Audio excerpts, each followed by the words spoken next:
आज ये press conference बुलाई गई है क्योंकि अभी छठ का जो त्योहार है वो काफ़ी नज़दीक है। उसी को मद्देनज़र रखते हुए क्योंकि पटना के जितने भी घाट एरिया हैं वहाँ पे काफ़ी भारी मात्रा में श्रद्धालुओं की भीड़ इकट्ठा होती है।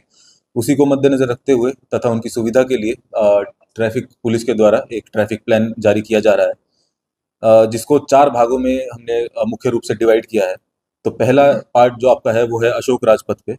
तो ये आपके माध्यम से हम सबको सूचित करना चाहेंगे कि अशोक राजपथ पर जितने भी एंट्री पॉइंट हैं वो सब बंद रहेंगे। उसके अंदर केवल जो पटना साइंस कॉलेज की तरफ जाने वाला खजांची रोड की तरफ से जो रास्ता है वो ओपन रहेगा और पटना साइंस कॉलेज के अंदर ही निर्धारित पार्किंग स्थल आपका होगा।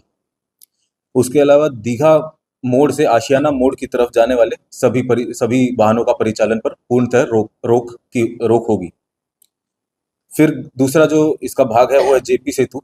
उसके अंदर 7 तारीख को दोपहर को 2 बजे से लेके शाम को 7:30 बजे तक और 8 तारीख को दोपहर को 3 बजे से सुबह 3 बजे से लेके सुबह 6 बजे तक सोनपुर की तरफ से जितने भी वाहन जेपी सेतु से आते हैं उनके ऊपर पूर्णतः रोक होगी, ताकि हमारा जो जेपी गंगा पथ है वो पूरी तरीके से चलता रहे, वहाँ पे किसी प्रकार के जाम की असुविधा नहीं हो।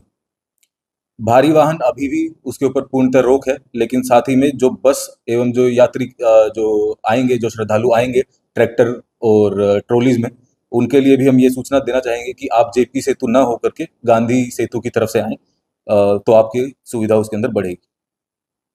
तीसरा इसका पॉइंट जो है वो है गाय घाट की ओर से आने वाले जो वाहन हमारे सिटी एरिया में आते हैं और वहाँ के जो घाट हैं उसके ऊपर जाते हैं, उनके लिए यह सूचना है कि गाय घाट की ओर से जितने भी वाहन आ रहे हैं उनको दीदारगंज पे या फिर न्यू बाईपास और ओल्ड बाईपास से जितना आपका एंट्री पॉइंट है वहाँ पर रोक दिया जाएगा।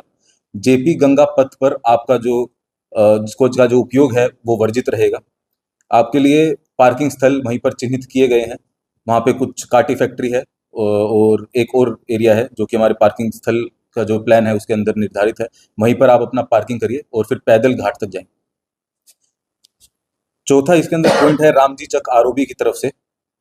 दीघा रामजी चक अशोक राजपथ से जेपी सेतु आने वाले जो श्रद्धालु हैं उनको यू टर्न करके पाटलिपथ के उत्तरी एरिया में पार्किंग निर्धारित की गई है।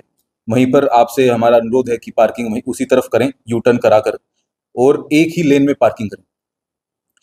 अटल पथ पर दीघा से आर ब्लॉक की तरफ आने वाले वाहनों पर परिचालन पर पूर्णतः रोक रहेगा और वहां पर अटल पथ पर किसी प्रकार की पार्किंग की अनुमति नहीं होगी। तो यही हमारा अपील है सभी लोगों से कि नो पार्किंग एरिया जो है वहां पर अपने गाड़ी को नहीं पार्क करें। इससे आपको भी सुविधा होगी, जो बाकी श्रद्धालु हैं उनको भी सुविधा होगी।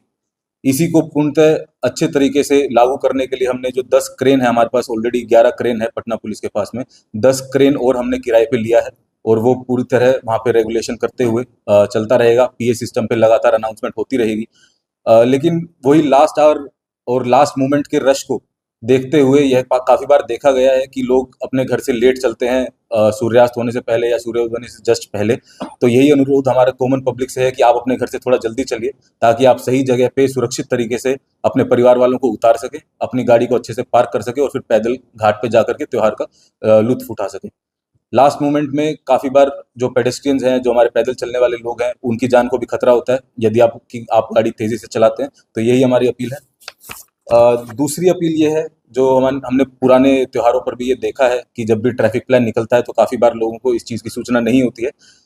तो आप ये मान के चलिए एक वन इन ईयर इवेंट होता है, उस समय पे काफ़ी हो सकता है आपको कुछ असुविधा महसूस हो, परंतु जो प्रशासन और जो पुलिस के लोग वहाँ पे लगे हुए हैं उन लोगों को ट्रैफिक प्लान की पूरी जानकारी होती है। उनकी बात को सुनिए, उनसे बहसबाजी मत करिए। आपकी सुविधा के लिए ये ट्रैफिक प्लान बनाया गया है।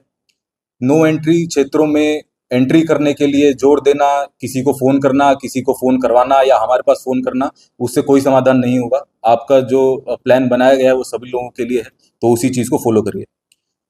गाड़ी को पार्किंग स्थल में ही पार्क करिए। यदि नो पार्किंग एरिया में गाड़ी मिलेगी तो उसे टो कर लिया जाएगा। उसके बाद आपके घर परिवार वालों को असुविधा होगी।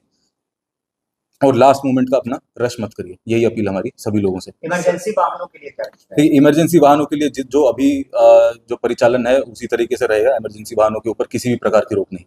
सर, अशोक राज हमारे जो ब्रांच रोड्स हैं वहाँ पे जो शॉपकीपर्स हैं, जो दुकानें हैं, उन लोगों की गाड़ियों के लिए आने के लिए अनुमति है। जो कंस्ट्रक्शन साइट है वहाँ पे जो आपका डबल डेकर ब्रिज चल रहा है, उस कंस्ट्रक्शन साइट की कंपनी से भी हमारी बात हुई है। उन्होंने ऑलरेडी वहाँ पे बैरिकेडिंग करके पार्किंग की व्यवस्था बनाई है, लेकिन वो लिमिटेड है। तो बाहर के लोगों के लिए वहाँ पे आने की अनुमति नहीं है, लेकिन जो वहाँ पे रहने वाले लोग हैं या फिर जो शॉपकीपर जिनकी दुकानें वहाँ पे हैं, वो लोग वहाँ पे आ सकते हैं। किन किन जगह पार्किंग की व्यवस्था की सर की गई है? कि पार्किंग की व्यवस्था पिछले साल के छठ के प्लान में लगभग 20 से 21,000 वाहनों की पार्किंग की व्यवस्था की गई थी। इस बार घाटों का निरीक्षण एवं अन्य चीजें मद्देनजर रखते हुए उस चीज को बढ़ा करके 25,000 वाहनों की हमने निर्धारित स्थल चिन्हित किए हैं।